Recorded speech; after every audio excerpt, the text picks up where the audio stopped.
Alors je me présente Laura Georges, ancienne joueuse de l'équipe de France et aujourd'hui secrétaire générale de la Fédération française de football. En fait actuellement ce qui a été les obstacles pour moi c'était surtout la confiance en moi. Il y a eu beaucoup de moments où j'ai manqué de confiance en moi parce qu'en fait je suis arrivée très tôt dans le football dans un centre de formation à l'adolescence où en fait j'avais la pression du groupe. Vous savez, quand vous êtes dans un groupe de filles, ça critique beaucoup. Vous êtes dans un groupe, il faut faire un peu comme le groupe.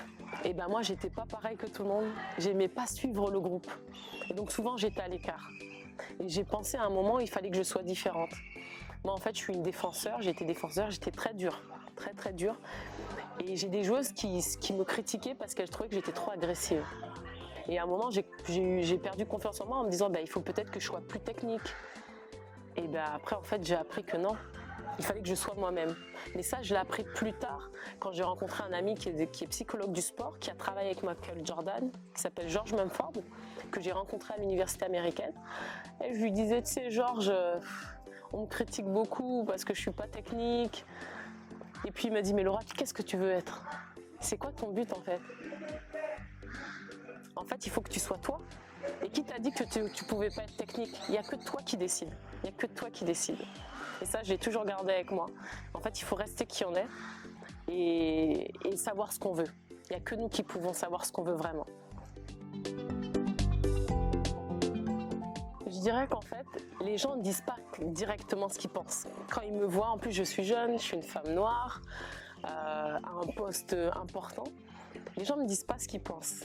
Mais ce qui est intéressant, c'est qu'ils viennent me voir après m'avoir entendu parler et me disent « Ah, on comprend mieux pourquoi. Ah, effectivement, on comprend. » Et là, je me dis qu'en fait, j'essaie pas de savoir ce que les gens pensent de moi. J'essaie de donner le maximum. Je sais que on pense pas forcément à moi quand on parle de football français. Mais je me dis qu'avec mes actions, le plus important, c'est de toucher les gens. Le statut, c'est une chose, mais c'est de savoir qu'est-ce qu'on en fait. Et je me dis le plus important pour moi, c'est d'être auprès des gens qui font le terrain, c'est tout. Après, que je sois reconnue ou pas, c'est pas le plus important, mais d'être auprès des gens, ça c'est le plus important pour moi. Et puis c'est vrai que j'ai des exemples comme Fatma Samoura, donc ça donne envie en tout cas, j'espère à d'autres jeunes filles, de se dire on peut aussi y arriver et avoir des postes à responsabilité. Ça va venir, ça va venir. Ouais, j'ai vu des différences, surtout dans la négociation des contrats. On avait des négociations de contrats où en fait les gens, ils étaient étonnés qu'on demande à négocier nos primes de match, des primes de compétition, les salaires. Et je me souviendrai toujours, un jour on me dit Laura, tu sais, tu vas gagner tant d'argent, mais tu devrais être contente parce que la secrétaire du club, elle gagne moins d'argent. Donc moi je me suis dit quoi? On me compare à la secrétaire du club. Mais je pense pas que si c'était un autre joueur, on l'aurait comparé au secrétaire du club. Mais nous, on était une femme dans le sport, dans le football, donc en gros, on devait être content déjà d'avoir un salaire. Et là, j'ai senti vraiment qu'il y avait une différence de traitement, entre autres. Je pense que ça peut contribuer à des freins, ou en tout cas à des gênes, à des moments clés. Si on parle des règles, il y a des moments où c'est plus difficile d'aller jouer un match quand on a ses règles. On peut être gêné. Après, par rapport à son poids aussi, il y a eu la période où on peut prendre du poids, pas se sentir à l'aise avec son corps.